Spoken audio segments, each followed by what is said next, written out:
بسم اللہ الرحمن الرحیم الحمدللہ والصلاة والسلام علی رسول اللہ اما بعد۔ جیسا کہ پچھلے درس میں ہم نے سورہ آل عمران کی آیت نمبر 131 کی تلاوت، ترجمہ اور تفسیر سماعت کی، جس میں اللہ تبارک و تعالیٰ نے ارشاد فرمایا: اے حبیب صلی اللہ علیہ وسلم، فرما دیجئے کہ اے لوگو، اگر تم اللہ سے محبت کرتے ہو تو میرے فرما بردار بن جاؤ، اللہ تم سے محبت فرمائے گا اور تمہارے گناہ بخش دے گا، اور اللہ بخشنے والا مہربان ہے۔ اب اگلی آیت میں ارشاد باری تعالیٰ ہے: قل اطیعوا اللہ والرسول، اے حبیب آپ فرما دیجئے کہ اللہ اور رسول کی فرما برداری کرو۔ فَإِن تَوَلَّوْا فَإِنَّ اللَّهَ لَا يُحِبُّ الْكَافِرِينَ، پھر اگر وہ منہ پھیرے تو اللہ کافروں کو پسند نہیں کرتا۔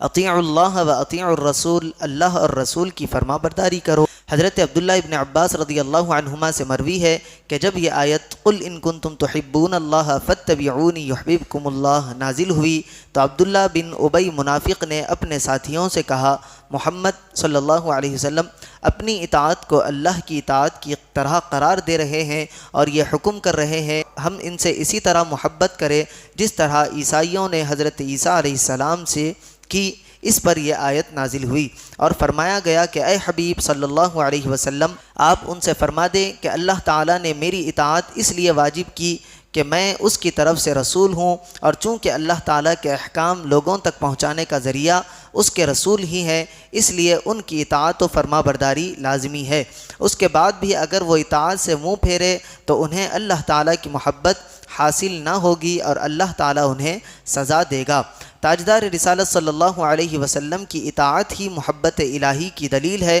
اور اسی پر نجات کا دار و مدار ہے۔ اللہ تعالیٰ نے جنت کا حصول اپنی خوشنودی اور قرب کو حضور اکرم صلی اللہ علیہ وسلم کی غیر مشروط اطاعت کے ساتھ جوڑ دیا۔ اب کسی کو رضا و قرب الہی ملے گا تو محبوب رب صلی اللہ علیہ وسلم کی غلامی کے صدقے ملے گا، ورنہ دنیا جہاں کے سارے اعمال جمع کر کے لے آئے، اگر اس میں حقیقی اطاعت مصطفیٰ موجود نہ ہوگی وہ بارگاہ الہی میں یقیناً مردود ہوگا۔ حضرت ابو ہریرہ رضی اللہ عنہ سے روایت ہے، حضور پاک صلی اللہ علیہ وسلم نے ارشاد فرمایا: میری ساری امت جنت میں داخل ہوگی مگر جس نے انکار کیا۔ صحابہ کرام رضی اللہ عنہم نے عرض کی: یا رسول اللہ صلی اللہ علیہ وسلم انکار کون کرے گا؟ ارشاد فرمایا: جس نے میری اطاعت کی وہ جنت میں داخل ہوا، اور جس نے میری نافرمانی کی اس نے انکار کیا۔ حضرت ابو موسیٰ اشعری رضی اللہ عنہ سے روایت ہے، نبی اکرم صلی اللہ علیہ وسلم نے ارشاد فرمایا: بے شک میری مثال اور اس کی جس کے ساتھ مجھے مبعوث فرمایا گیا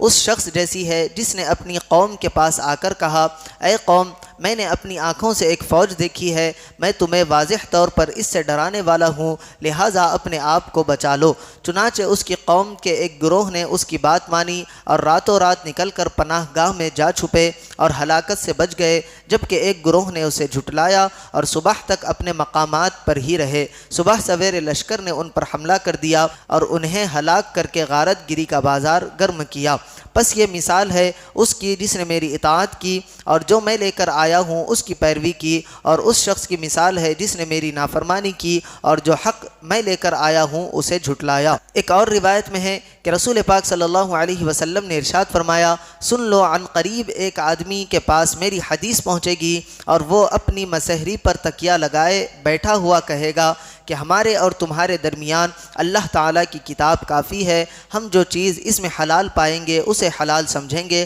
اور اسے حرام سمجھیں گے جسے قرآن میں حرام پائیں گے، حالانکہ اللہ تعالیٰ کے رسول صلی اللہ علیہ وسلم نے بھی اسی طرح حرام کیا جس طرح اللہ تعالیٰ نے حرام کیا ہے۔ اب اگلی آیت میں ارشاد باری تعالیٰ ہے: ان اللہ اصطفیٰ آدم و نوحا و آل ابراہیم و آل عمران علی العالمین، بے شک اللہ نے آدم اور نوح اور ابراہیم کی اولاد اور عمران کی اولاد کو سارے جہان والوں پر چن لیا۔